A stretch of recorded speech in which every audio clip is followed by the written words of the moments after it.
सहु रंगे तने देखूं, सहु रंगे तने देखूं, निरंतर एक रंग देखूं।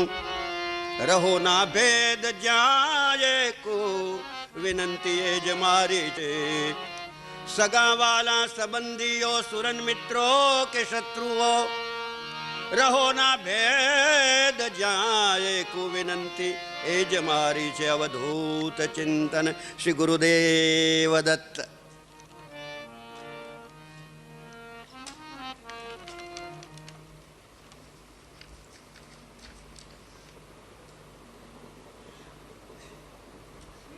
दत्तकलितारको भुवि नृणां दत्तं स्मरेत् यत्नतो दत्तेनाप्तबलः सदा विजयते।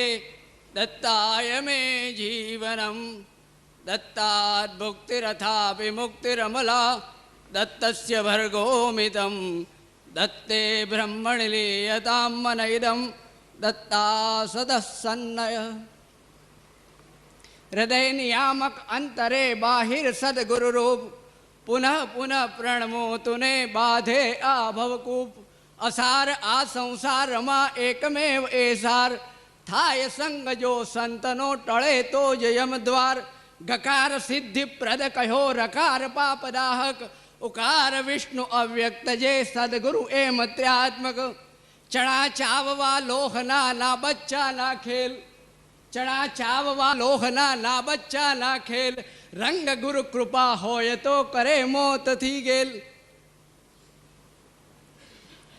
गुरु तत्वना महिमामृतनो महासागर वरद ग्रंथ श्री गुरुलामृतना ज्ञानकांडना 51 થી 55 अध्यायમાં અને ભગવતા પ્રોક્તમ એવા શ્રીમદ ભાગવતના એકાદશ સ્કંદના 7, 8 અને 9મા અધ્યાયોમાં ભગવાન દત્તાવધૂત અને યદુ મહારાજના સંવાદનું વિશદતાથી વર્ણન કરવામાં આવ્યું છે.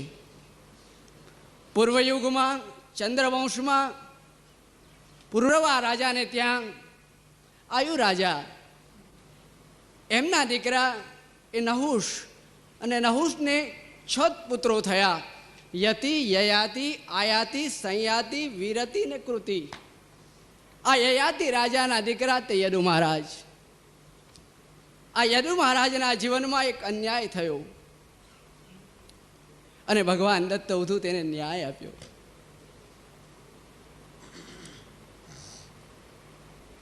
પટરાણીના પાટવી રાજકુમાર હતા, છતાંય યયાતિ રાજાએ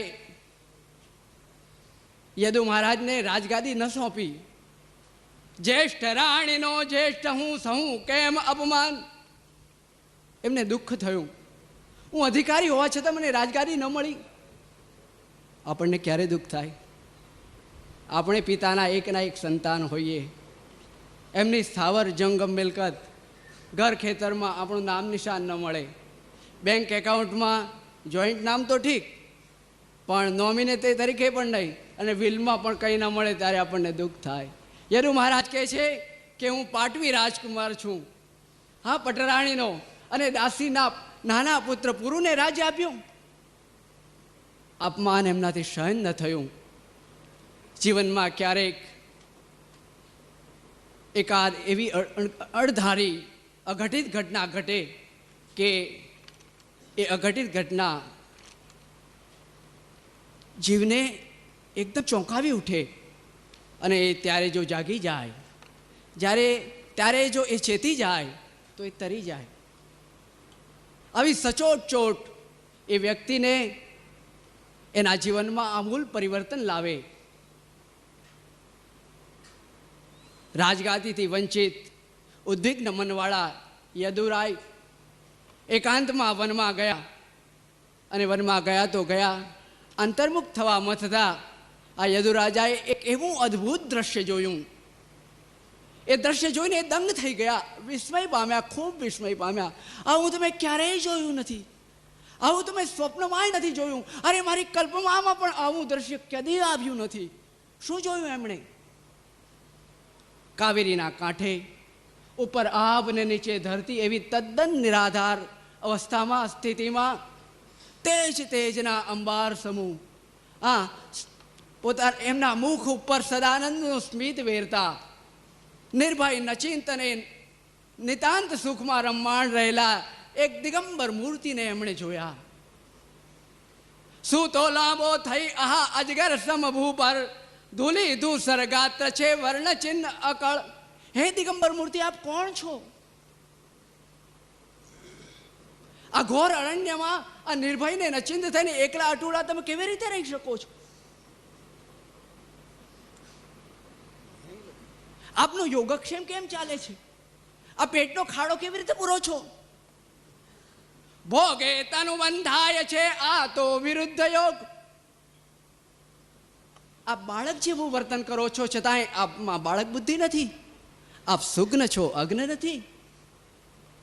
આપ સર્વજ્ઞ છો, છતાંય જ્ઞાનને પ્રદર્શિત કેમ નથી કરતા? તમે તમારા મનનું સમાધાન કેવી રીતે મેળવો છો? તમારી વૃત્તિ નિશ્ચલ કેવી રીતે રહે છે?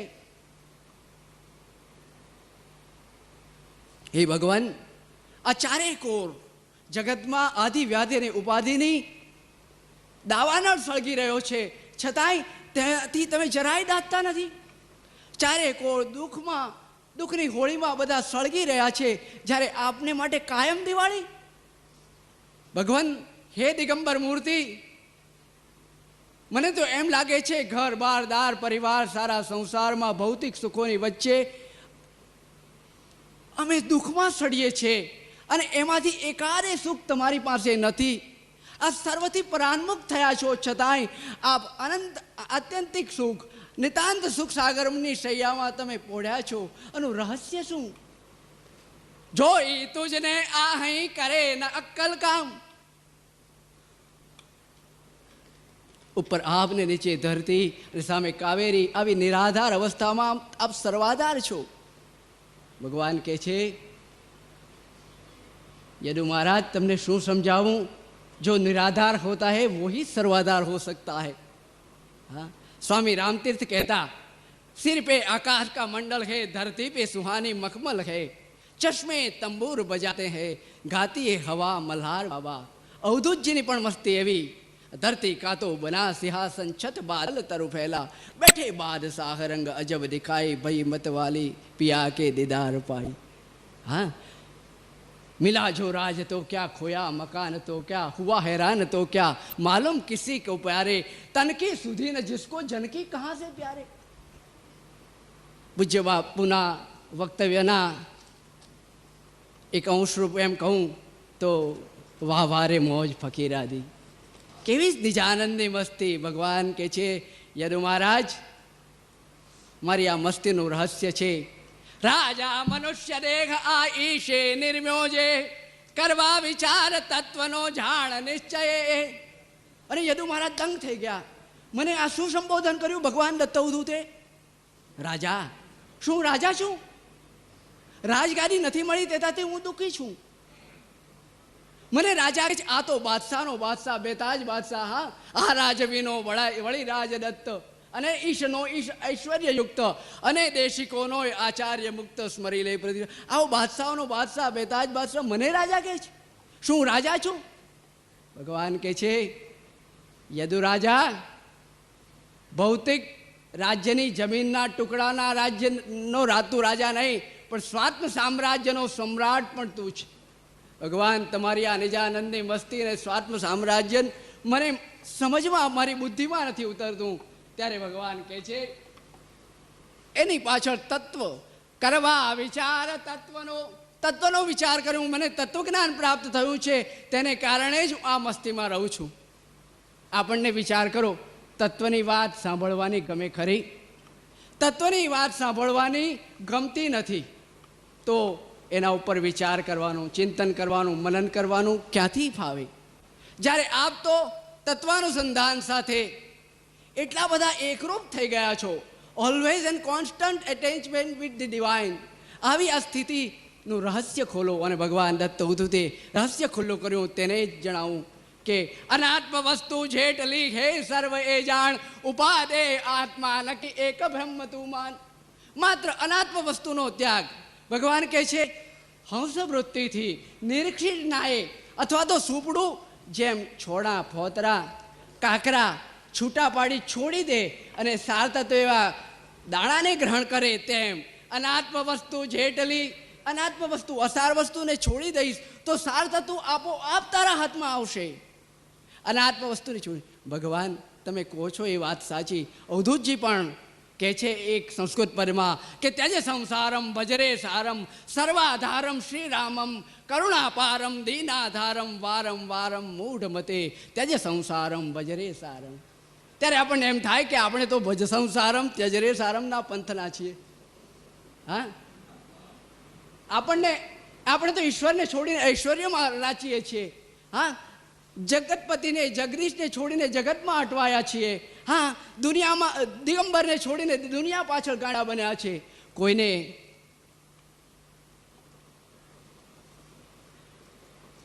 સંપત્તિમાં સાર દેખાયો તો કોઈને સંતતિમાં સાર દેખાયો, કોઈને સત્તામાં સાર દેખાયો તો કોઈને સુવર્ણમાં સાર દેખાયો, તો કોઈને સ્વજનમાં સાર દેખાયો, તો કોઈને સાજનમાં સાર દેખાયો, તો કોઈને સજનીમાં સાર દેખાયો, તો કોઈને શરીરમાં સાર દેખાયો, તો કોઈને રજનીમાં સાર દેખાયો, તો કોઈને સંસારમાં સમાજમાં બધે જ સાર દેખાયો. ભગવાન કહે છે, અલગ ભગવાન કહે છે નિરંજન થોપ થોપ. આ તો બધું અસારનું એકીકરણ છે.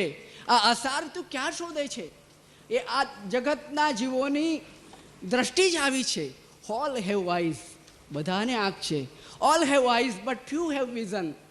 દ્રષ્ટિ કોકમાં હોય છે, આંખ બધાને હોય.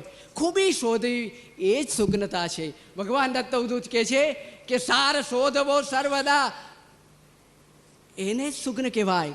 અને એવી સાર બુદ્ધિ ગ્રહણ મેં કરી. ભગવાન એનું તારણ કેવી રીતે કાઢવાનું? ભગવાન કહે છે તારણ કરવાનું બહુ સહેલું છે. રેતી અને ખાંડ ભેગા કર્યા હોય અને એમાં રેતી ભલે ચળકે પણ કેડીઓ ખાંડ ખાઈ જશે ને રેતી છોડી દેશે. તેમ આ જગતમાં સાર તત્વ હોય એવા આત્મજ્ઞાનને જ ગ્રહણ કરવું અને અનાત્મ વસ્તુને છોડી દેવી. ભગવાન આનો અભ્યાસ બતાવો ને. ભગવાન કહે છે અભ્યાસ બહુ અઘરો છે, સમય પણ થઈ ગયો છે, પણ છતાંય ભગવાન સાધારણ એક અભ્યાસ બતાવો. ત્યારે ભગવાન કહે છે અભ્યાસ સરસ છે. આ જગત આખું ગુણદોષથી ભરેલું છે, સદગુણ દુર્ગુણ યુક્ત છે. એમાંથી સદગુણને ગ્રહણ કરવો. પણ ભગવાન દત્ત અવધૂતની સદગુણની પરિભાષા ડેફિનેશન કંઈ જુદી છે. આપણે સદગુણી કોને કહીએ? ઉદાર હોય, હા, સહનશીલ હોય, એ સત્યવાદી હોય એને કહીએ છીએ. ભગવાન દત્ત અવધૂત કહે છે યદુ મહારાજ સદગુણ કોને કહેવો? કરે વૃદ્ધિ વૈરાગ્યની સદગુણ તેજ પ્રમાણ. જે વૈરાગ્ય આપણો દ્રઢ કરે એને સદગુણ કહેવાય. તો વૈરાગ્યની આ પરિભાષા ડેફિનેશન ભગવાન દત્ત અવધૂતની. અને તો આપણને એમ થાય કે વૈરાગ્ય કોને કહેવો? શેના ઉપર વૈરાગ્ય કરવો? અથવા તો આપણે વૈરાગી ક્યારે બનીએ? એક સામાન્ય વાત કહું તો જ્યારે સંપત્તિ અને આપણી સંપત્તિ અને સ્વજનો છોડીએ એને આપણે વૈરાગી કહીએ. તો આપણે વૈરાગી ખરા કે નહીં? આપણે સંપત્તિ છોડીને આવ્યા છે અને સ્વજનો પણ છોડીને આવ્યા છે. ઘર બાર દાર પરિવાર બધું છોડીને આવ્યા છે. તો આપણે વૈરાગી ખરા કે નહીં? ના ના, આપણે ન કહેવાઈએ. કારણ આપણે મનના મોબાઈલ સાથે, ઘરની બધી જ વ્યક્તિઓ સાથે, સ્થાવર જંગમ મિલકત સાથે આપણું એટેચમેન્ટ છે. સંગાત સંજાયતે કામ, કામાત ક્રોધો વિજાયતે, ક્રોધાત ભવતી સંમોહ, સમોહાત સ્મૃતિ વિભ્રમ, સ્મૃતિર્ભંશાત બુદ્ધિનાશો, બુદ્ધિનાશાત પ્રણશ્યતિ. ગીતા. ભગવાન કહે છે આ પરિસ્થિતિમાં માત્ર મેં સદગુણને જ ગ્રહણ કર્યો છે.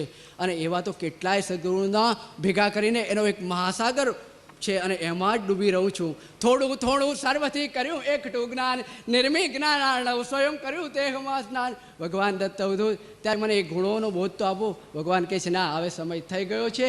એટલે છતાંય યદુ મહારાજ પકડી રહ્યા અને ભગવાનને કહે છે ભગવાન ભલે બોધ નાખો પણ જરા નામ તો સૂચવો, સેમ્પલ તો બતાવો. ભગવાન કહે છે એક વિધાન કરું. ભગવાને વિધાન કર્યું પૃથ્વી વાયુ નભ અને ઉદક અગ્નિ પણ તેમ, ચંદ્ર સૂર્ય કપોતને અજગર સમુદ્ર તેમ, પતંગ ભૃંગમાં અતંગને હરિણમાં છલુજાણ, મધુહા વૈશ્યા પિંગલા બાળ ટીટોડી માણ, કુમારી કંકણ સર્વને બાણકાર પણ તેમ, કરોળિયો ભમરી મળી 24 ગુરુ એમ.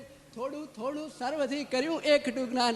નિરંજન, આ તો વેદનો નિચોડ, હા, ઉપનિષદનું દોહન, શાસ્ત્રોનો સાર, સાર સર્વ વેદાંતનો જાણ નિરંજન એ કહે અલખ પુણ્ય પડે રંગ કાન પર તે એટલા જ માટે વૈરાગ્ય ધારણ કરવા ભગવાન દત્ત ઉદ્ધત કે 25મો ગુરુમાં પણ શરીરને બનાવ્યો અને શરીર પર વૈરાગ્ય ધારણ કર્યો. ભગવાનને પ્રાર્થના કરીએ અંતમાં કે હે ભગવાન, સ્વામી રામતીર્થ રામકૃષ્ણ પરમહંસના શબ્દોમાં છેલ્લું એક વાક્ય દોહરાવું કે સ્વામી રામકૃષ્ણ પરમહંસ કહેતા, પત્નીને કહેવાનું હું તારો, માતા પિતાને કહેવાનું હું તમારો, ભાઈ ભાંડુઓને કહેવાનું હું તમારો, સંતાનોને કહેવાનું હું તમારો, મિત્રોને કહેવાનું, આપતા વર્ગને કહેવાનું હું તમારો, પણ મનમાં સમજવાનું કે એવું કોઈનો નથી અને કોઈ મારા નથી.